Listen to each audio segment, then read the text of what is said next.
Hi, my name is Jordan Fordauros, and today I am in Toronto's Corktown neighborhood where I'm going to be sitting with Chef Eric Valente, catching up with him in his restaurant, the Rosebud. So I will see you inside.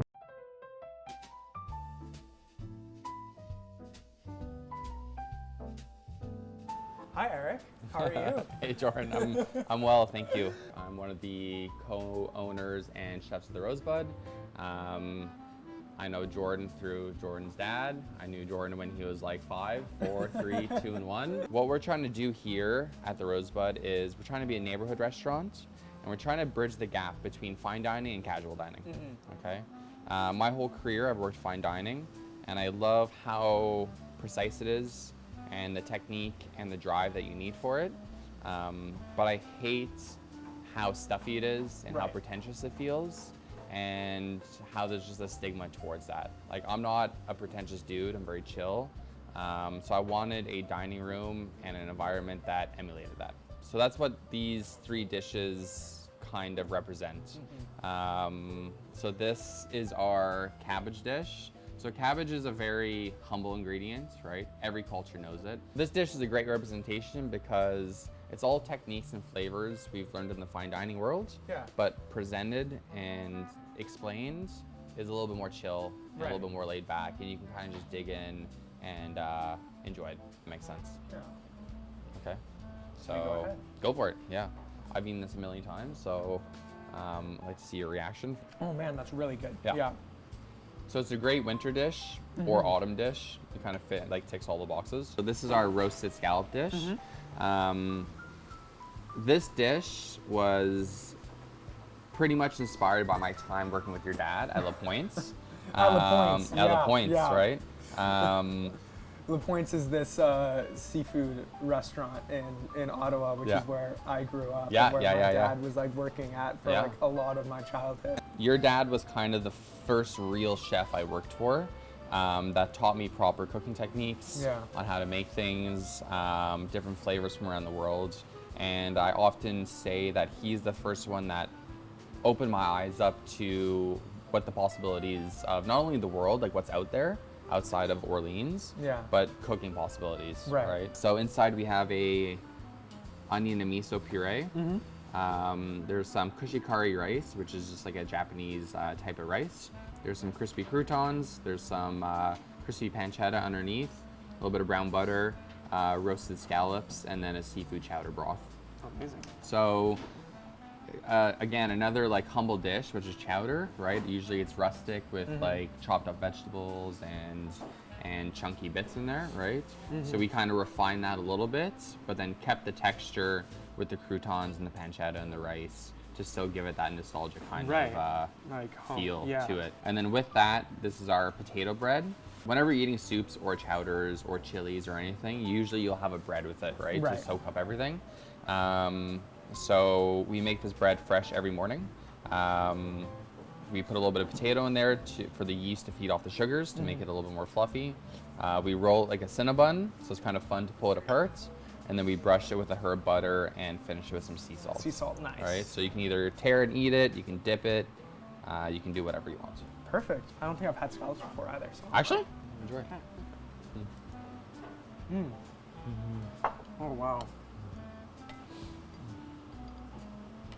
All right, so you kind of get that chowder flavor. Yeah. Right?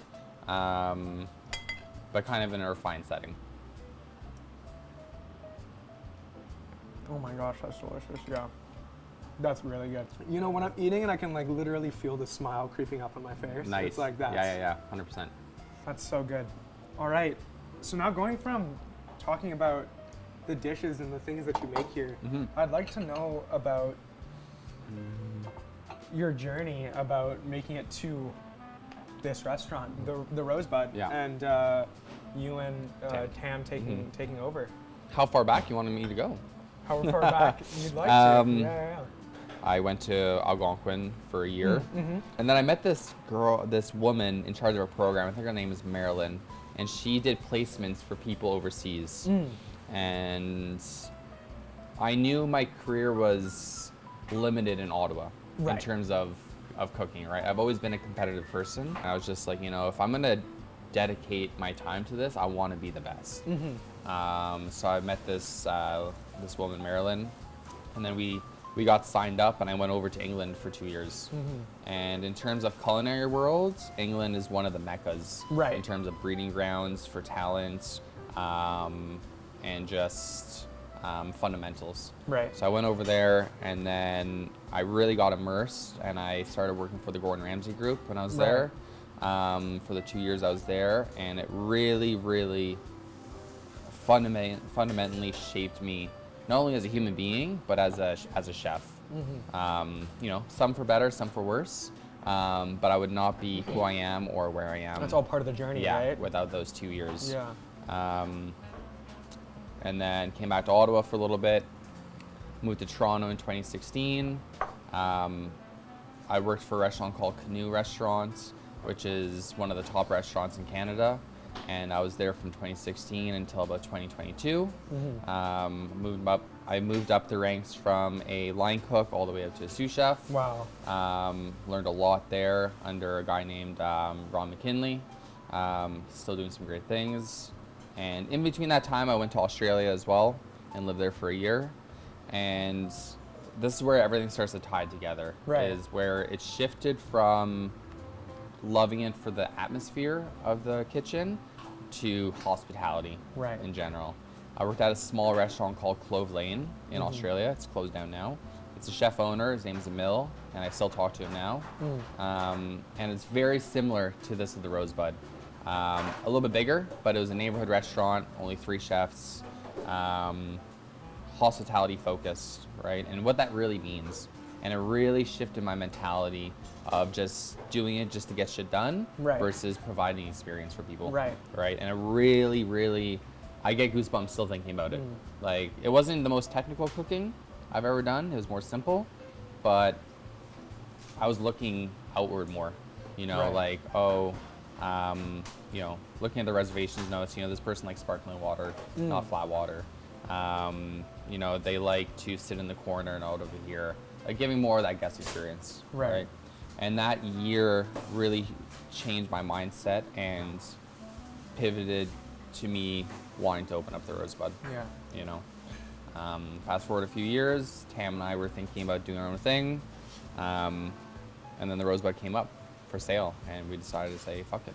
Well, thank you so much, Eric. Thank you for the food. Thank you for the conversation. This was amazing. Yeah, nice seeing you, and stop by the Rosebud. Absolutely. Please.